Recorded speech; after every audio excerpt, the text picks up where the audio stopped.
Hello, everybody, and welcome back to another episode of Fluently Forward. Today, we are going to do a little bit of a more fun mini episode because the main for this week was all about the movie Blink Twice. And if you've seen the movie Blink Twice, it's not that feel good of a movie, which surprised me. And I kind of want to talk about it because I think I went into the movie thinking that it was going to be like a murder mystery type of thriller. And let's just say that in the episode, we talk about references throughout the film to Jeffrey Epstein, Peter Nygard, and Bill Cosby. So you can kind of infer from those three men what a bulk of the movie is about.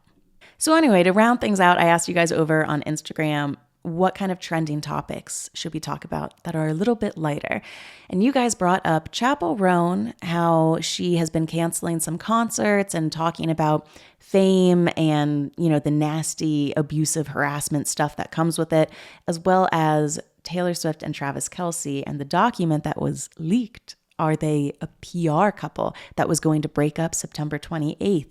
Was this a fake document that was leaked around the internet?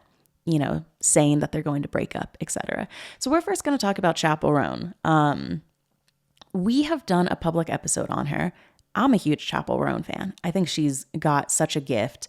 And since that episode, I feel like every day, like 100,000 more people become a super fan of Chappell Roan. And it's led to a very parasocial relationship with her. I mean, anytime anyone takes off and they're a huge star, people get weird. And not only do people get weird, but the wider of a net that you cast out, the more weirdo fish are going to be in that net that you're casting out. So the more your audience grows with anything, and this is with celebrities, this is with politicians, this is with primo YouTubers, there's always going to be weird people out there doing weird things. And I also think that the more and more our generation gets online, the more and more these parasocial relationships develop because we see more of a person. There's more interviews with them. Like back in the day, if you were obsessed with Marilyn Monroe, you didn't have as much to go off of. Nowadays, if you're obsessed with a celebrity, there's blind items, there's conspiracies, there's Wired interviews that they did. BuzzFeed is interviewing them and they're trying out different snacks from the UK. And here's what's in their fridge. And, here's the face cream that they use. There's so many other avenues for you to get really parasocial with someone. And I say this as someone who has people who are parasocial with me. And trust me, baby, I'm parasocial with others. Like, my God, sometimes I kind of like it a little bit. Anyway, her star has been rising so fast out of the stratosphere. I mean, I did the episode on her a couple months ago. There are people who have been fans of hers for years. And I recently was at a wedding last weekend and it was on the dance floor and then at a bar that we went to afterwards. Anytime they played a Chappell Roan song, every single person was screaming the lyrics. And maybe I have kind of my own theory on it, but I kind of thought I was the only person who knew all of her songs, even though all of my friends know her songs. She's on top of Spotify. I'm seeing those drone shots of massive people attending her outdoor shows, etc. But I think there's a few interesting things here. Number one, her lyrics are so, kind of Taylor Swift, Olivia Rodrigo. I'm pouring my heart out. This is what I really feel. It's my raw emotions. I'm not holding anything back. That's always so great to listen to. Number two, she's this Midwest girl who came up, she's not some sort of Nepo baby, daughter of Gwyneth Paltrow. Like there's a relatability to her and the life that she had and how she grew up and, just being seemingly normal. And I also think as well, she looks like a normal girl. I mean, she's very beautiful, but there's a type of singer like Dove Cameron or Madison Beer where they have this almost kind of like alien beauty where it's like, that's untouchable. Like, I don't know what that looks like in real life. That is beautiful. And I'm not saying Chappell Roan isn't beautiful. You get what I'm saying if you're normal. That's going to be the theme of this episode basically and what Chappell Roan is saying. Something, but if you're normal, this message isn't for you. Anyway, but I just think having somebody, who hasn't had a full set of veneers yet and still has their buccal fat intact, like, I just think you look at that and you're like, yeah, that person could be my best friend. We could have hung out in high school and everything that they're singing about, I've gone through that situation. And Chappell Roan also touches on issues of sexuality, right? I believe now she said that she's only dating women. But, there's kind of songs that touch on queerness all throughout the album. And there's a lot of people now, the younger and younger generations are more and more open to this, where you're having different sexual experiences, especially when you're younger. Like when you're in high school, and I'll say, speaking from experience, I was having my most parasocial relationships with celebrities and being my most hormone disrupted self, taking Am I Gay quizzes every night. Oh, I think I ran away from home once. Just there's a lot of like hormones going on, okay, right? Anyway, so I just think typically when you see a stan or someone who's a little bit crazy about a celebrity, they either have like mental issues or they're like under the age of 21. That's what I think, and that's what I hope, but we'll get into this. Anyway, so Chappell Roan is just rising. And I think a lot of people who pay attention to pop culture, they were like, something bad's going to happen. Because when a celebrity struggles with fame like this, there's different avenues that they can take. Usually, if it's a woman, they get a short haircut. Sometimes you can get into a bad girl era. That's something you can do. You can join a church that really, really wants you to join.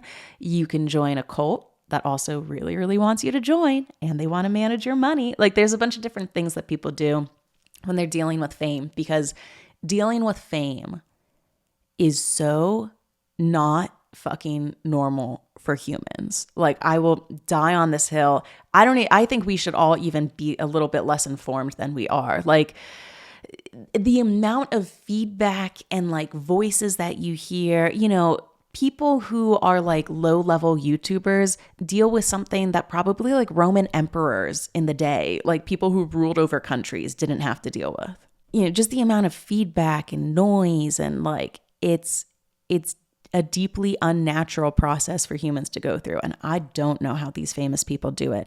I really, really don't. I know that, they hire teams to help them with it, but a lot of it is pretty crazy to me. So I think a lot of people were kind of worried about Chappell Roan, like what's going to be happening to her. And she ends up, I think it was August 19th, putting out these 2 videos on TikTok. And I will kind of read you some quotes of them here. Let me pull them up. And you know what? I'm just going to insert the full video here. I need you to answer questions. Just answer my questions for a second. If you saw a random woman on the street, would you yell at her from the car window? Would you harass her in public? Would you go up to a random lady and say, "Can I get a photo with you?" And she's like, "No, what the fuck?" And then you get mad at this random lady? Would you be offended if she says no to your time because she has her own time? Would you stalk her family? Would you follow her around? Would you try to dissect her life and bully her online? This is a lady you don't know. And she doesn't know you at all. Would you assume that she's a good person? Assume she's a bad person? Would you assume everything you read about her online is true? I'm a random bitch. You're a random bitch. Just think about that for a second, okay?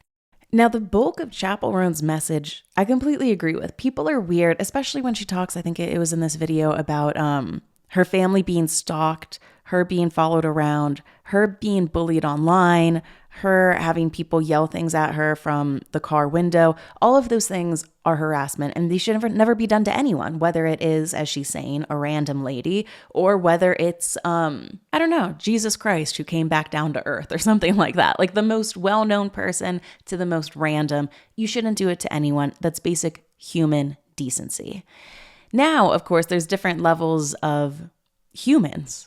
And there's this for a lot of things. Like, for example, I think we're a little bit nicer, I don't know, on the sidewalk to like children and the elderly than we would be to an adult. If you know someone and they're an acquaintance or a coworker from work, maybe they're not your best friend, but that's someone that like you would say hi to in public. So there's all these different like levels of people. And obviously, she's using this analogy of like, would you do this to a random lady? No. So then why would you do it to me? But I think, let's be so for real, she isn't a random lady. And We don't know her. We don't have a relationship with her, but she is no longer a random lady. And I sometimes wonder how long it takes celebrities to realize and recognize just how famous they are. I remember Taylor Swift was saying that when she writes songs, she was like, I can't. And by the way, because we're talking about Taylor Swift in this episode, I'm allowed to talk about her throughout it. So for all of these people who DM me and are like, you talked about Taylor Swift too much, just hold on to your panties. She's going to be talked about in this episode. It will be okay. Anyway, I remember Taylor Swift said, when I write songs, I can't put it into my head that like thousands, hundreds of thousands of people in stadiums are going to be singing along to it, because then I would never be able to write a single word. I have to go about it like nobody's listening to this. Yeah, of course. That's how I feel about the podcast. Would I talk to over 1 million people about my discharge? No. But I did that shit on TikTok and it got like 1 million views. You know what I mean? Like there's something so weird about like putting out content and then having other people look at it, but it's not directly to them. So anyway, Chappell Roan, her level of fame has multiplied so quickly that I don't think she's really caught up to it yet, how big of a figure she is. I'm even surprised by it at the wedding when everybody's singing to the songs. I'm like, damn, I didn't know she was this big. I can't even imagine how she's feeling about it. And while I completely agree with everything she says, and it makes sense, there are some people who are like triggered by these TikTok videos or upset by it. And I think some of them are stans who have no concept of boundaries and don't like being told no about anything ever. But I don't think her phrasing is the best in this video. And that's going to sound like tone policing, because it is. I agree with everything she's saying, but I'm always so interested in how things are perceived. I'm interested in not only is it right, but is it effective? And what she's saying is right, but will it be effective, right? And how do you make a message? How do you set boundaries? How do you tell people no and what you want in a way where you're not just right, but you're also being very effective? So one of the first things I noticed in this video is this quote here where she says, would you go up to a random lady and say, can I get a photo with you? And she's like, no, what the fuck? Blah, blah, blah. That kind of made me a little bit intrigued, because Chappell Roan, I think, thinks of herself as a random lady and the fame hasn't caught up to her. And for some reason, this kind of pisses people off a little bit. I remember seeing this with, once again, same example, Taylor Swift. First time she won an award. Oh my God, I'm so surprised. Like, what? How did this happen? Walk up to stage, get your award, and everybody's like, oh my God, she had no idea it was coming. Best night of her life. When she's at the Grammys, winning her 13th Grammy and still pulling the shocked and surprised face, I'm like, oh my God, can you believe it? Now we're pissed. Because what do you mean you had no idea it was coming? You're so famous. You're on top of the world. Everybody here is mad at you for pulling the whole surprise face because like we all knew it was coming. Like, knock it off, It kind of feels like an act. Maybe it is, maybe it isn't.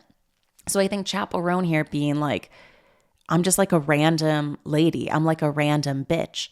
She's right, but she's also not right. Do you know what I mean? She is a random bitch. We don't know her, but we know of her. Do you know what I mean? So I think some of the things in this video, absolutely, you don't harass someone. You don't stalk their family. What the fuck? Like, you don't bully them online. But this concept of like asking somebody for a photo, a celebrity, and them being like, no, what the fuck?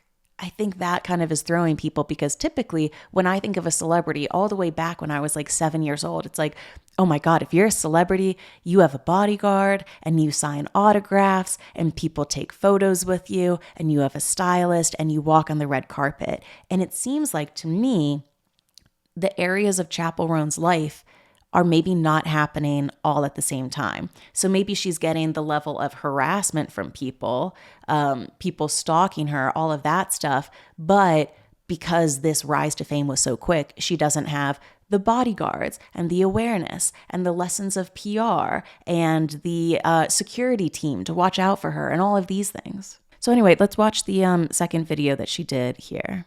I don't care that abuse and harassment, stalking, whatever, is a normal thing to do to people who are famous or a little famous, whatever. I don't care that it's normal. I don't care that this crazy type of behavior comes along with the job, the career field I've chosen. That does not make it okay. That doesn't make it normal. It doesn't mean I want it. It doesn't mean that I like it. I don't want whatever the fuck you think you're supposed to be entitled to whenever you see a celebrity. I don't give a fuck if you think it's selfish of me to say no for a photo or for your time or for a hug. That's not normal. That's weird. It's weird how people think that you know a person just because you see them online or you listen to the art they make. That's fucking weird. I'm allowed to say no to creepy behavior, okay? Yeah, I completely agree with that. I remember watching paparazzi videos back in like middle school and high school of Justin Bieber and Selena Gomez being followed around, and I would watch them because like I wanted to see like how are they acting? Are they holding hands? Like are they in love with each other? But all the videos would just bum me out so much because like those paparazzi are insane. And sure enough, I would always go down into the comments and somebody would say, that's the job they signed up for. No, it's not. They didn't sign up for a 9-to-5 job or 24/7. What's your job? Oh, my job title is being harassed by paparazzi. And I have great benefits. I get dental. I get paid on a monthly. And that's what my job is. It's to get harassed by the paparazzi. So no, they didn't sign up for that job. They signed up because they're talented. And unfortunately, sometimes your talent gets so big that all of these like nasty negative things come with it. It shouldn't be part of the job. And I agree with her. Like all of this behavior is seen as normal for celebrities, but it shouldn't be normalized. Like it really shouldn't be normal. There shouldn't be any job where you're allowed to be abused and harassed. And I feel like we see this everywhere, and we kind of see it with the wrong people. I feel like if there's anyone that we are supposed to not abuse and harass, but be highly critical of, it should be our politicians, right? It should be people that we're voting into office, who are using money that we give them, who are making decisions that impact our lives and our livelihood. And like, those are people where it should be like, I'm voting you in or I'm voting you out. Like based on what you do, like you will either have this job or not have it. I think that makes a lot of sense. But I feel like we don't do that enough to politicians, but instead we apply that mentality a lot to people that we have parasocial relationships with.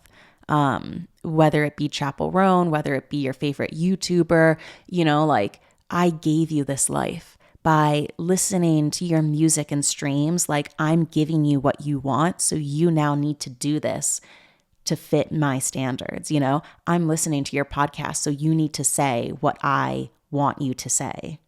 You know, for example, stop talking about Taylor Swift so much, blah, blah, blah.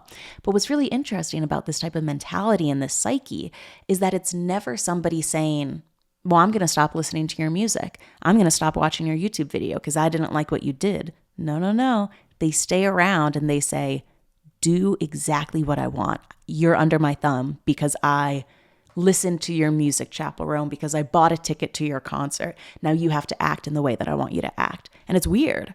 So I understand what she's saying here. Now, I understand what she's saying. I think it's heinous. I agree with it. It needs to stop. It's a big problem. And now I'm going to tone police her. Not because I agree with everything in her message, but one of the things that I'm very interested in is when you tell a message to someone, and I think that we can learn from these celebrities, right? Because we've all been in a situation like Chappell where something bad is happening to us. We don't like how it is. We don't like how it's gotten. And we want to express how we dislike something and how we want it to change and kind of set new boundaries moving forward. What Chappell said in her message, I think she was right about everything. But was she effective? And can you be for something like this? Because as a celebrity, there's no TikTok video you could ever put out that means no one's going to stalk you for the rest of your life. Unfortunately, there's just going to be crazy people out there. But will it be effective in having people bug her less in public?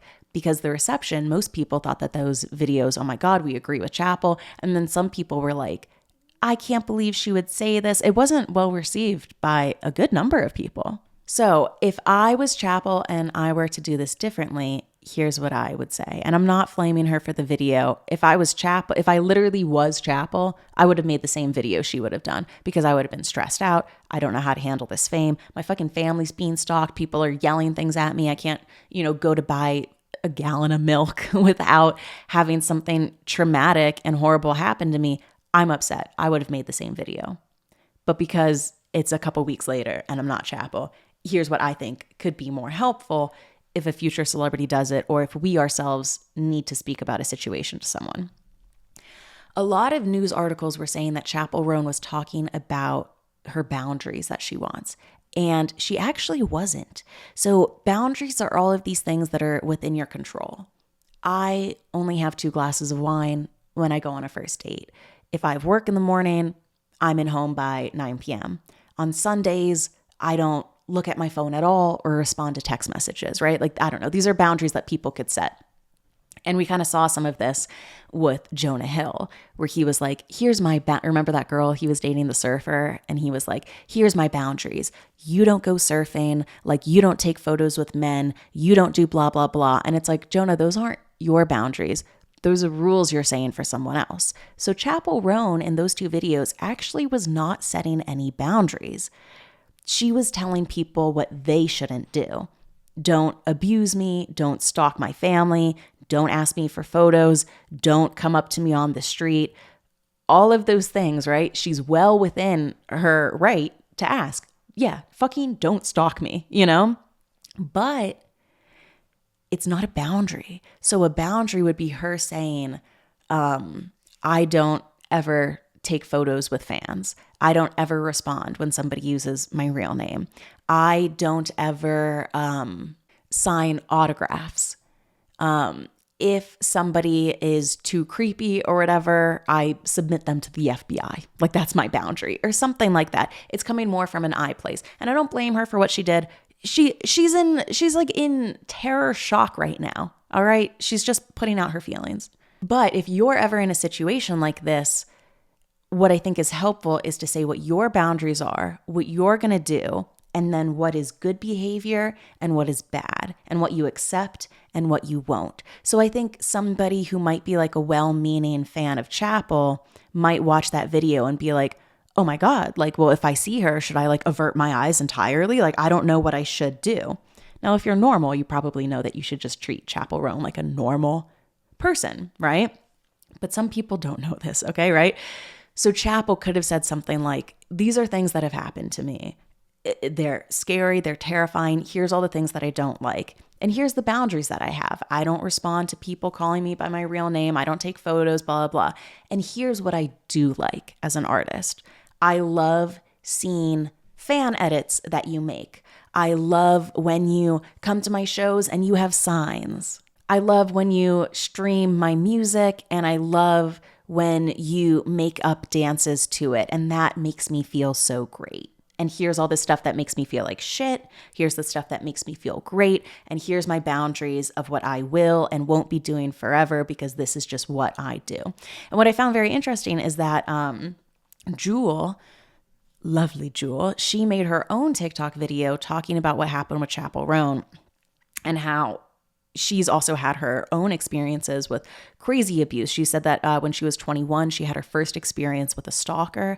She said, quote, "It was so scary. This person was leaving firebombs outside my house. I was getting death threats saying that I would be shot from stage. There was another experience where this man at an airport started yelling all of these gendered insults to her, which obviously made her feel very unsafe. She took off her hat and showed how she's been graying prematurely because of all the stress, she just did this great video on it. I recommend you check it out. And then she said that with time, she has learned how to communicate boundaries with her fans. And one of the things that I found out in that video is that for Jewel, having somebody be 6 feet away from her is a boundary that she has and she's spoken about to her fans before. So she was saying now it's great because if she goes out, there will be a fan that will stay 6 feet back and be like, Jewel, I just wanted to say your music means the world to me. And she'll be like, oh my God, thanks. And if they want to take a picture, she'll take a picture 6 feet away. Jewel will be in the background. And that's what makes her feel comfortable and safe. And her fans know that. So they're like, okay, great. We have a 6 foot boundary.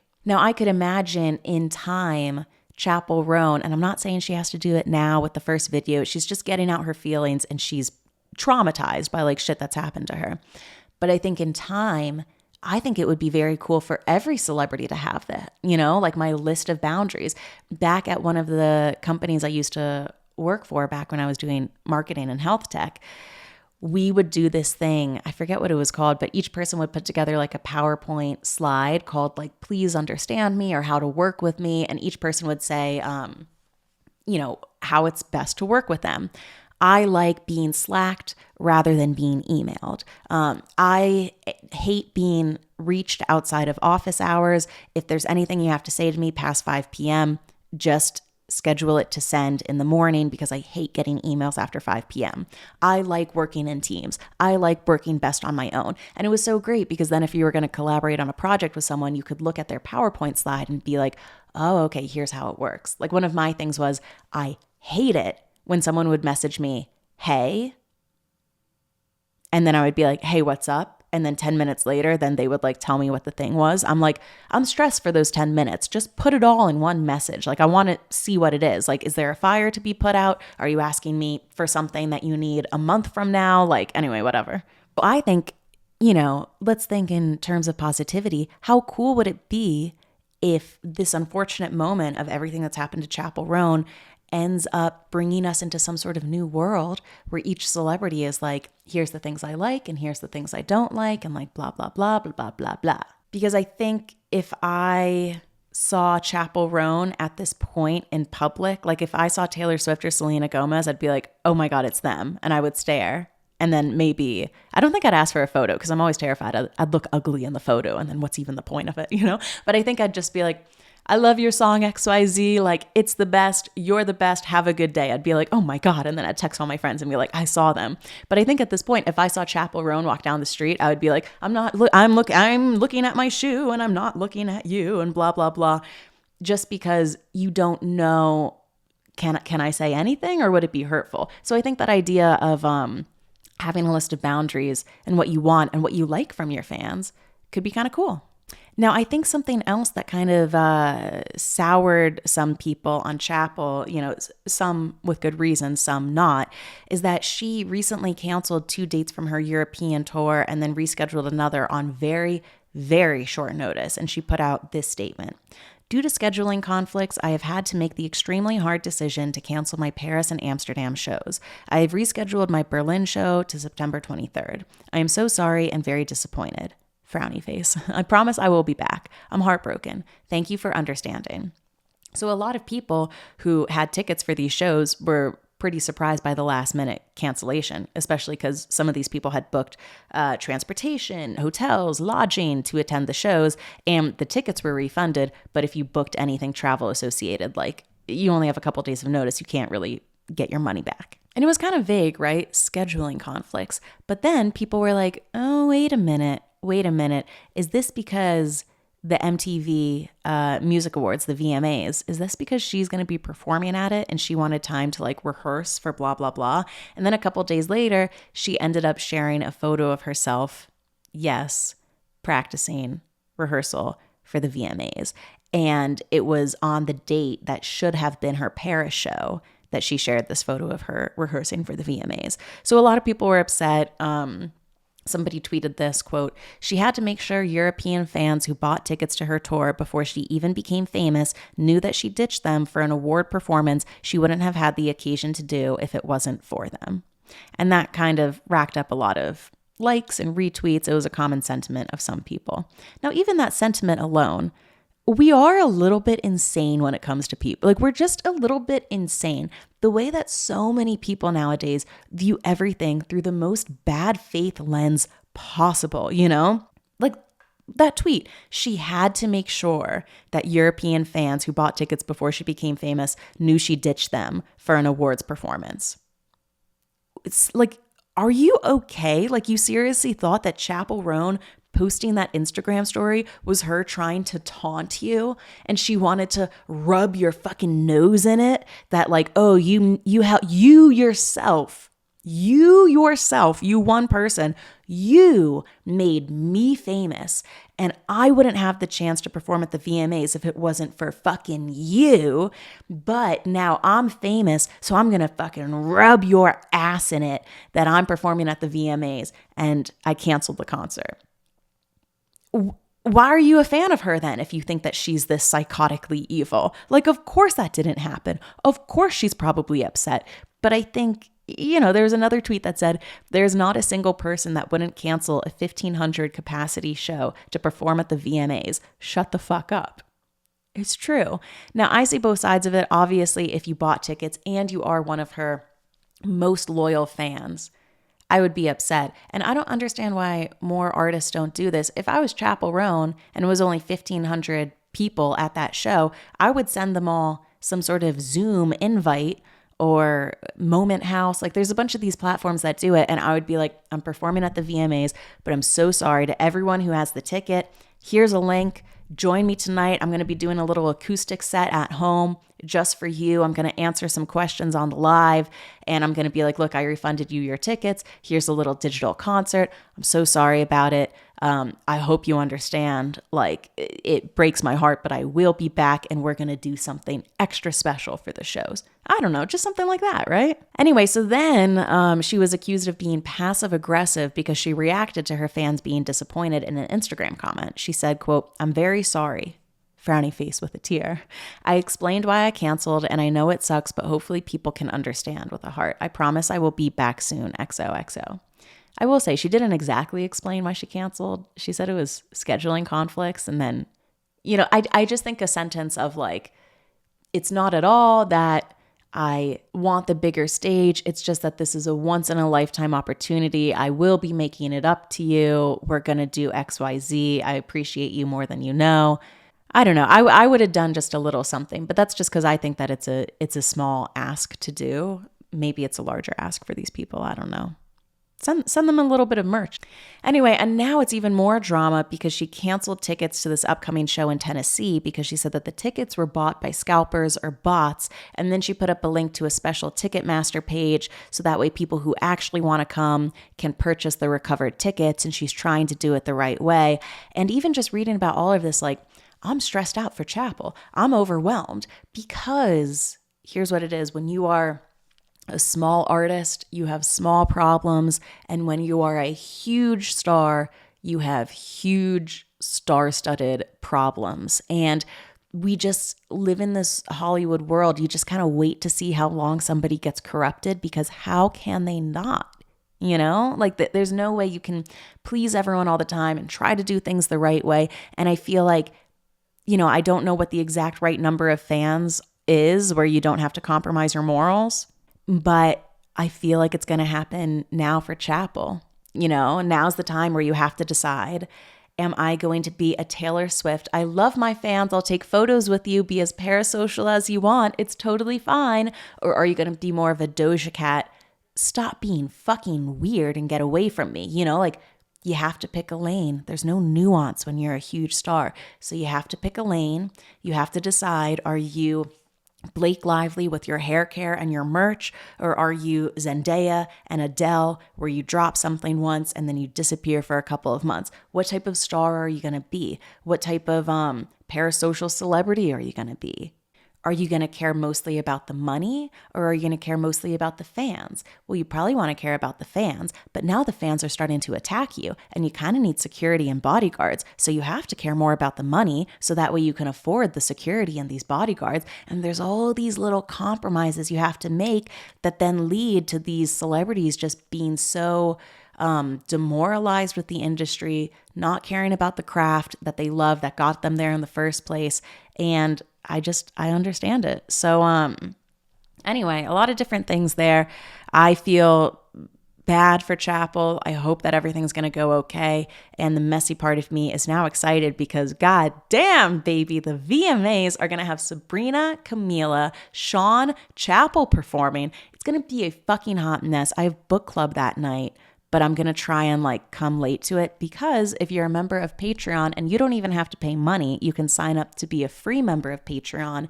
And we are going to have a Patreon live chat for anyone who's either a paid or a free member. And then we can all just chat. I was thinking of live streaming, but I feel like that's too hard. So we'll just put up different links of like where you can watch the VMAs. And then that way we can all be in the chat all night being like, do we like Sabrina's dress? Does Shawn Mendes have an erection? What the fuck? I don't know. I'm trying to think of anything dramatic that could happen that night. And we'll just be able to talk about it in there. So patreon.com/fluentlyforward if you want to check it out. All right, the second thing we're going to talk about here is Taylor Swift and Travis Kelce. Travi made it to the big game. I really think she should just record that TikTok song and put it out on her album. Anyway, it is officially football season. Taylor was at the not most recent by the time this comes out, but she was at the Kansas City Chiefs game. And by the way, why has everybody forgotten about Harrison Butker? Am I the only one who's still mad about that? I'll be mad about it until I die. But everyone was like, oh my God, here's what Taylor's wearing. Oh my God, the Chiefs won. I'm unhappy.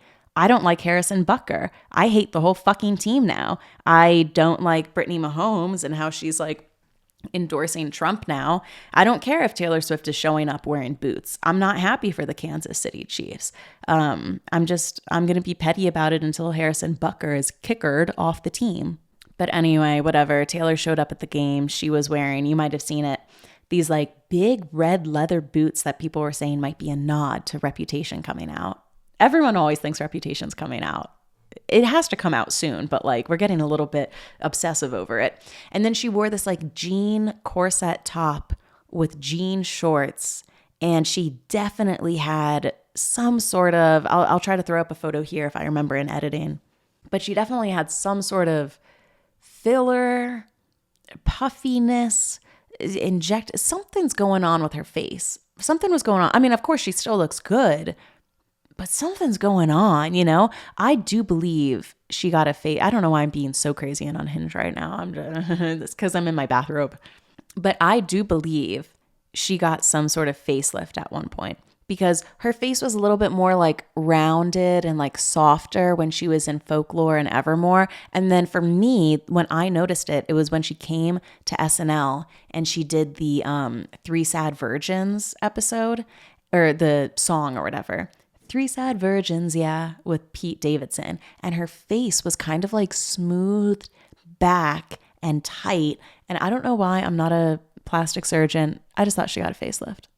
Anyway, but her face just looked a little bit different at the game. So I don't know what happened. But anyway, they were together at the game, which had a lot of people wondering because a few days prior, there was this document that was circling around the internet called Comprehensive Media Plan for Travis Kelce's Relations Following Breakup with Taylor Swift. And it was this document that was on a desk and somebody Snapchatted it and they were like, oh my God, I can't believe this is on Emily's desk right now. And then that Snapchat screenshot got circulated around Reddit and people were saying, holy shit, are Travis Kelce and Taylor Swift in a fake PR relationship where their breakup is planned to be, like this document is saying, on September 28th. And not only have they planned their breakup because they're so fakety, fake, but they're also planning how they're going to roll out the breakup. And this is an inside peek to how celebrities work and blah, blah, blah. Now, one of the things that made people a little bit wary of this is that there was the logo of Full Scope on the documents, and that's the company that does Travis Kelce's PR. And the company is also a little bit sketchy, low-key. One of the founders is this guy named Jack Kitsoyan, if that's how you pronounce it. And he, in the past, has admitted to staging 2 fake romances to boost careers and cover up a male actor being gay. He published this novel in 2018 called Guilty Pleasure, where this star really wants his ex back. And it goes, quote, he's willing to do anything to win her back, even start a fake relationship for some badly needed good publicity. We've done an episode all about PR relationships. It was one of the first episodes of the show, like 2-3 years ago. They do happen. It's not as, nowadays, most people think every fucking relationship is a fake relationship. I think they're very few and far between, but some people have admitted to it. I believe Steve-O was one of the celebrities that went on record saying that Nicole Richie hit him up saying like, let's go on a date. Like it would be really good PR for us. And like they called paparazzi, something like that. It's in the episode if you want to check it out. Anyway, but I really think that they're few and far between. And we went over reasons for a PR relationship in that episode. And it's to hide something, to give promo for something. I don't know. They were like either to like change your reputation, blah, blah, blah. Cause you need a boost. Like usually two C-list stars getting together could both put them into B-list category, something like that. But with Taylor and Travis, there's some reasons for it, right? Like, let me pull up the stats that I grabbed here. Yeah, a marketing company estimated that them dating last year for the NFL, Taylor Swift being there and having people tune in and buy the jerseys and all of this stuff, their relationship generated an additional $330 million in brand value for the Kansas City Chiefs and the NFL. So there's obviously things are happening because of their relationship. But then you would also say people are getting so fucking tired and exhausted of them that this isn't doing a PR boost because now there's a bunch of male sports fans who hate Taylor Swift. And, well, it's great for Travis Kelce until one day they break up and then he has the rage of the Swifties and, you know, somebody checking in Joe Alwyn and see how he's doing. So, like, you know, it's both good and bad to date somebody who's high up, but they wouldn't fall into the category of like somebody's gay and we're trying to cover it up, or like they're both going to be in a movie, so let's have them date, blah, blah, blah. Something interesting that I find, Patty Oswalt, he's an actor himself, and he was on a podcast and he was talking about how what we think, like the narrative of different things changes based on who's the president. My theory is the president reflects the president kind of sets the tone for the pop culture, the personality of these people. So during Kennedy, it was all bright suits and James Bond and we're going to space, baby, and the Rat Pack and yeah. And then Nixon comes in. He's killed. Nixon comes in. It's all paranoia and darkness, anti-Westerns, anti-everything, because everything's been reversed now.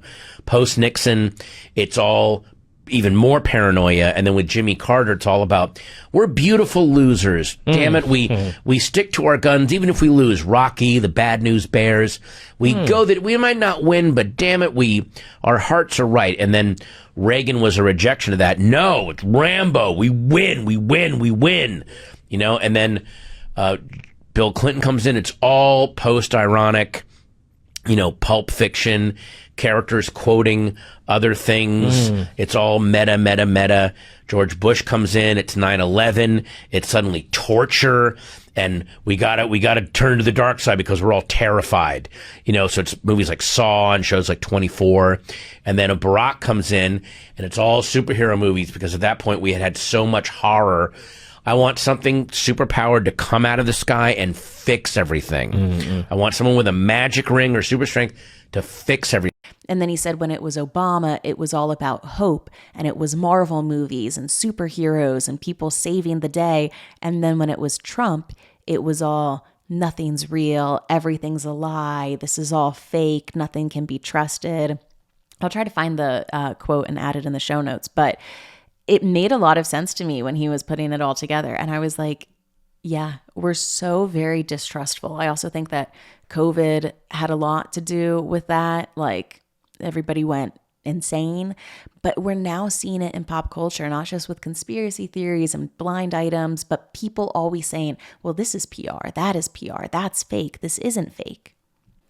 And I personally believe that this document, this comprehensive media plan for their breakup, I think it's entirely false and fabricated. And that's exactly what the representative for Full Scope said. The documents are entirely false and fabricated. Some people are saying maybe this was like a class project. Maybe this was people trying to troll. Cam from the What I Will Say podcast said that she did a ChatGPT query saying like, write me a comprehensive media plan for a celebrity's breakup. And what ChatGPT spit out was basically exactly similar to what the document said.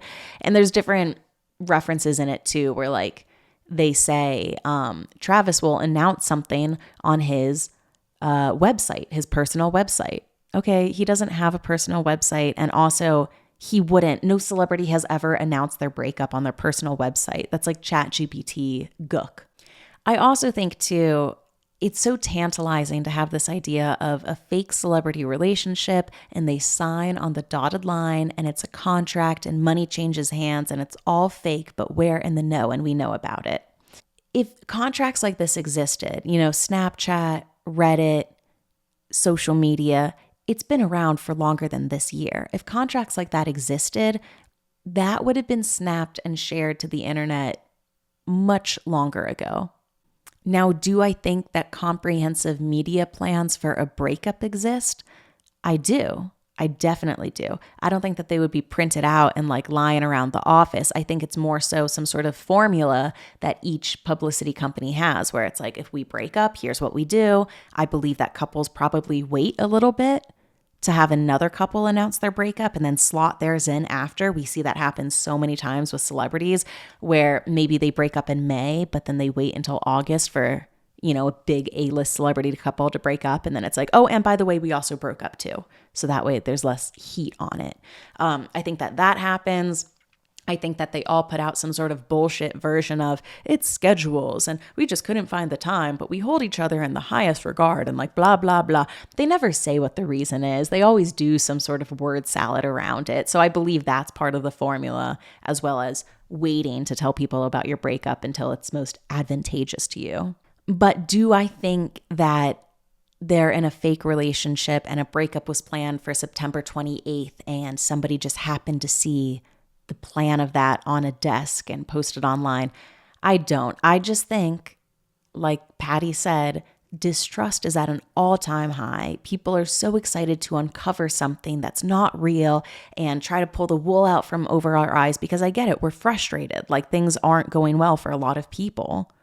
And I think the timing is ripe to do something like this. And Travis and Taylor are going to be the couple to do it for, especially with all of these, I'm not super into football, but my boyfriend is, and I hear it from my friends.